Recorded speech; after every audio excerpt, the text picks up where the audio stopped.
Alors, vous êtes venu pour un événement dans votre jeunesse. C'est ça. C'est depuis le décès de ma maman. En déménageant ses affaires, j'ai retrouvé tous ces vieux souvenirs. J'ai toujours la même image en tête. Je vois une grande baie vitrée, du vent qui souffle dans les rideaux. Je sens ce vent sur mon visage. Je sais pas pourquoi cette image me rend très triste. Aucun autre souvenir? Aucun. Alors, je vais vous demander de vous détendre, tout simplement. Et quand vous serez prête, vous pourrez fermer les yeux et vous laisser aller. La sensation peut paraître étrange au début.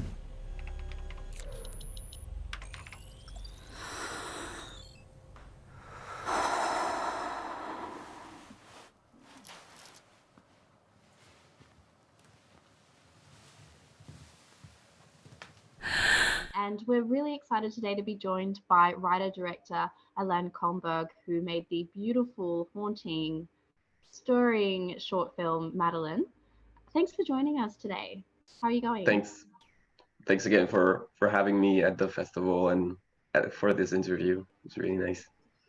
We're really, really excited to screen your short. I thought it was such a beautiful portrait of a woman whose life has been marked by this grief, and also a really interesting look at the potential that technology has to kind of connect with our memories and our trauma.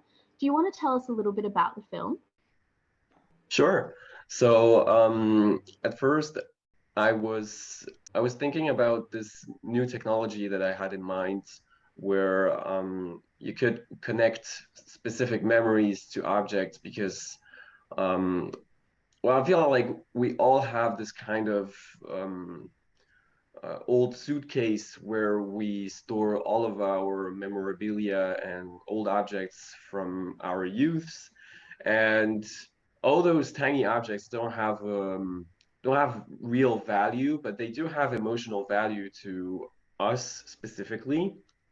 And I thought it would be a good idea to have a technology that might relate those old objects with the most important memory related to those objects.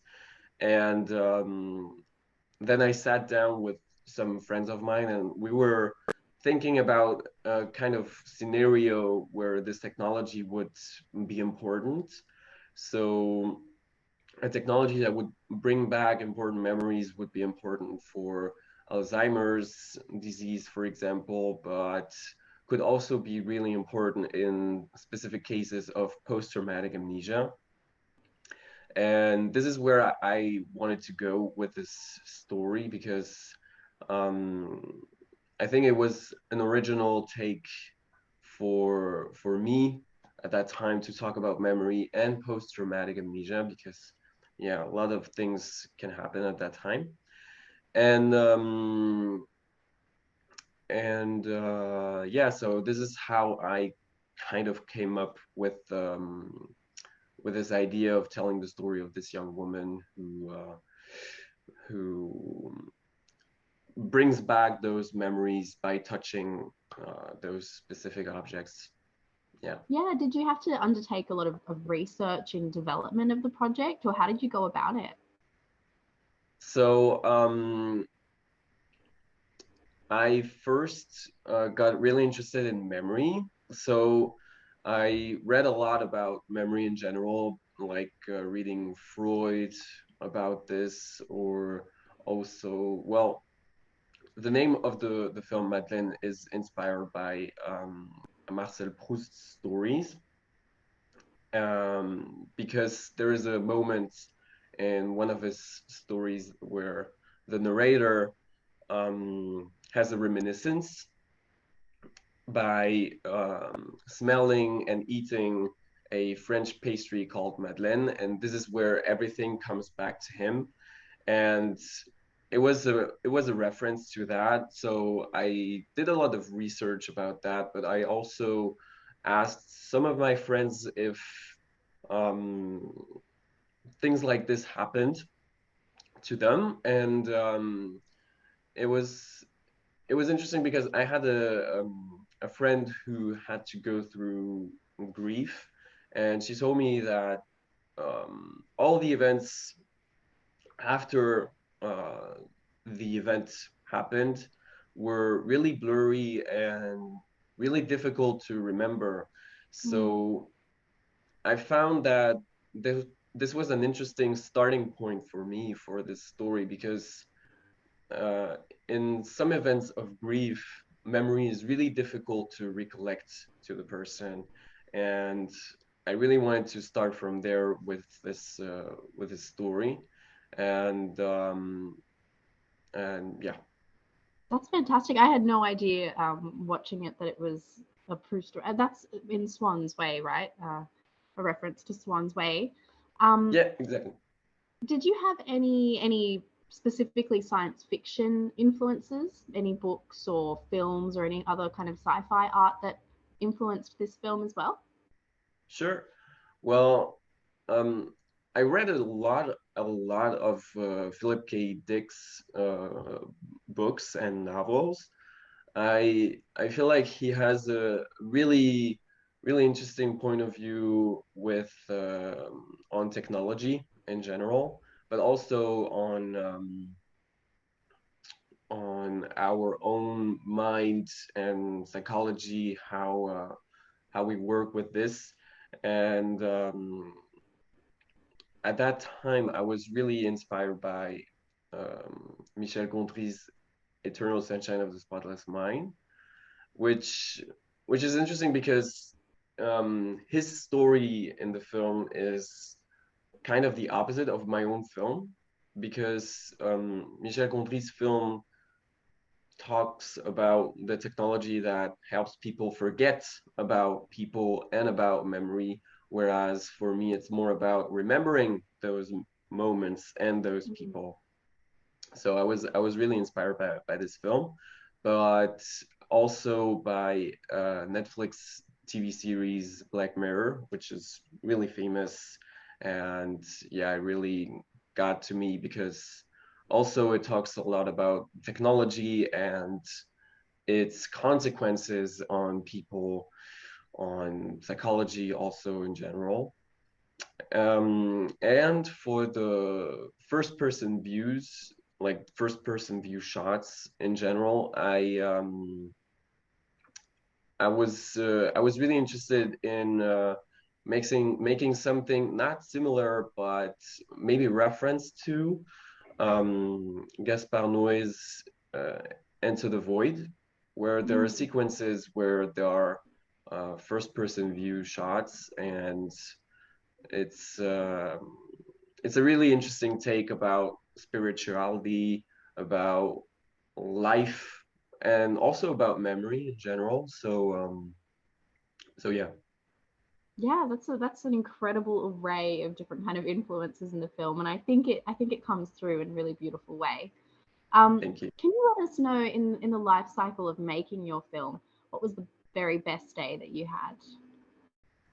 So for me, the best day, I think it was during the film shoot when we first had our take for the last memory scene, which was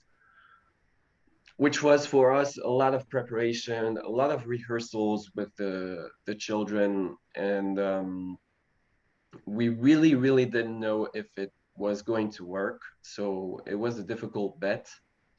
And when we had our first take on this film, we all were really happy, and my director of photography came up to me and said, well, it works. Like we were all really reassured, and Yeah. it made things a lot easier for us, because even if the first take wasn't perfect, we knew that we could make it work.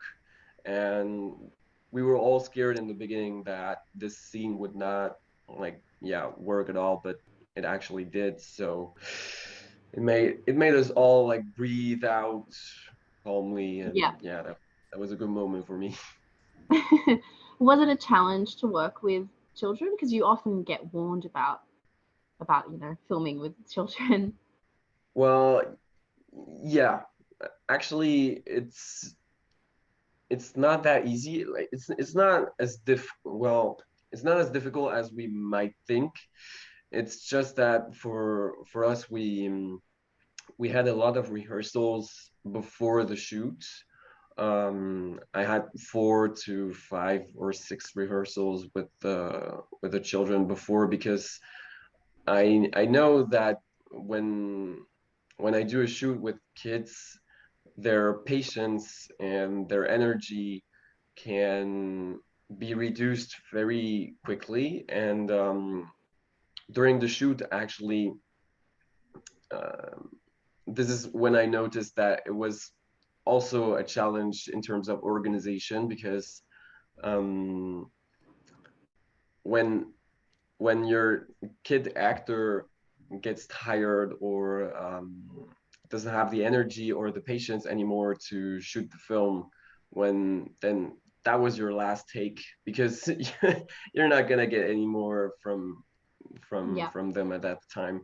So you have to calculate in the number of takes that you can make with a kid, and you cannot really like go further than a specific amount of hours for them, which is kind of challenging. But yeah, like we made it work, and I'm really happy about that. And yeah, it was also really interesting to work with child actors. Yeah. Yeah, I guess it would kind of force you to be really resourceful and economical about your shoot, which is maybe a good thing in some ways. Tell us a bit about the connection with sci-fi and France. Do you feel like there are deep kind of cultural or artistic roots for the genre in France? So I wouldn't say that, even though interestingly, well, the first science fiction film that we know of is made by Georges Méliès, a French film director. But I feel like today science fiction in France, or at least like French science fiction film productions, are not as much put forward as science fiction films from other countries, mostly from the US. And this kind of makes me sad, because in French production, films are more about drama, comedies, or real life stories, which is really great as well, and it works really, really well. But it's just that we're still really shy, or not that productive towards genre films in general, like fantastic or horror or science fiction. But what makes me a bit happy about last year, for example, is that the feature film Titan by Julien Ducournau got an award at the Cannes Film Festival, the Palme d'Or, which is kind of reassuring, because it is a genre film and it is French, and people saw that it worked, that it could work to do this kind of film today in France. So I hope that this film and all the things that happen around the film might make the production processes different in France today. Yeah. Is that the space that you want to continue to work in the genre space? Yeah, sure. Yeah, of course. Yeah. I feel like we need that in France. And also, I feel like it's the best way for me yet to convey my ideas. And yeah, this is where I want to go to. That's great. You're still a very young filmmaker, but very prolific already in your career. What advice do you have for other young filmmakers who want to embark on a journey like yours and maybe make their own sci-fi films?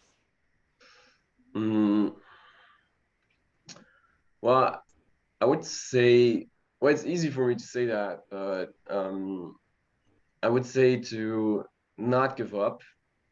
I mean, if you have a really strong idea of what you want to do, and you really specifically know why you want to do this, like for example, if you have an original idea, and this idea has to be shown to people and has to be brought up in an entertainment way, and you know that it's going to work, then you have to do it from beginning to the end. Because I know that for me it was really difficult to produce Madeleine, because we were going through the COVID pandemic at that time, which was a really long and difficult process for us, technically speaking, because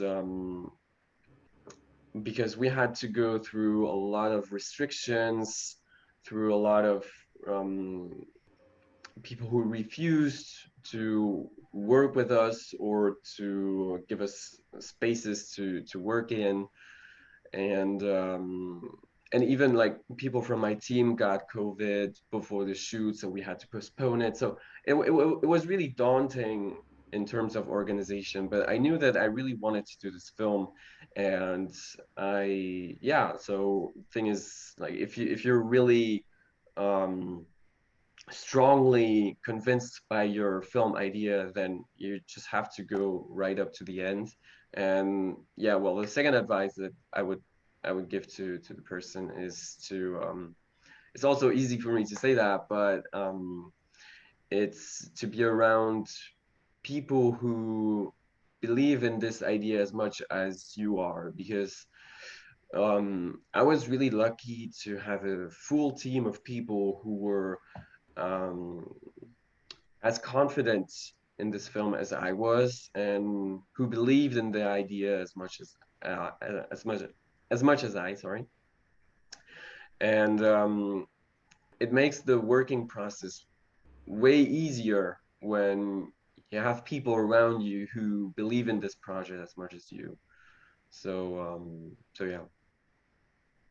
And just before we leave it, is there anything that you want Australian audiences to take away from the film, or any messages that you want to convey to them now? um Well, I'm really grateful and thankful for the Science Fiction Film Festival to have selected us. I was really, like, really happy about that. Um, I'm really happy that an Australian audience is going to see this film. I I feel like, yeah, like this film is important for me, because it talks about memory, but also for me it has um, it's important for me now because well, for family reasons, the film connects a lot to things that happened um, in my own youth and in my own family, which is also part of the reason why I really wanted to make this film happen. And I hope that by watching this film, it might make people think about their own memories and about their own family issues, things that happen in their youth. And I hope this film might make people think, and also um, might also, like, there's also a good sentiment related to memory. Like, nostalgia is not only a bad feeling, it can also be a really good thing. So I hope it can bring people back to their own memories. Yeah. Well, we're really lucky to be showing it to an Australian audience, and also really lucky that you shared all of that with us. The Sydney Science Fiction Film Festival kicks off on Thursday, the 25th of August, but Madeleine will be showing as part of the International Short Film Showcase on Sunday, the 28th, in both Sydney and Melbourne before it hits the road. So I would highly recommend everybody go check it out. It's a beautiful, moving film with a great cast. Thank you so much for joining us, and thanks. Thank you very much, Crystal.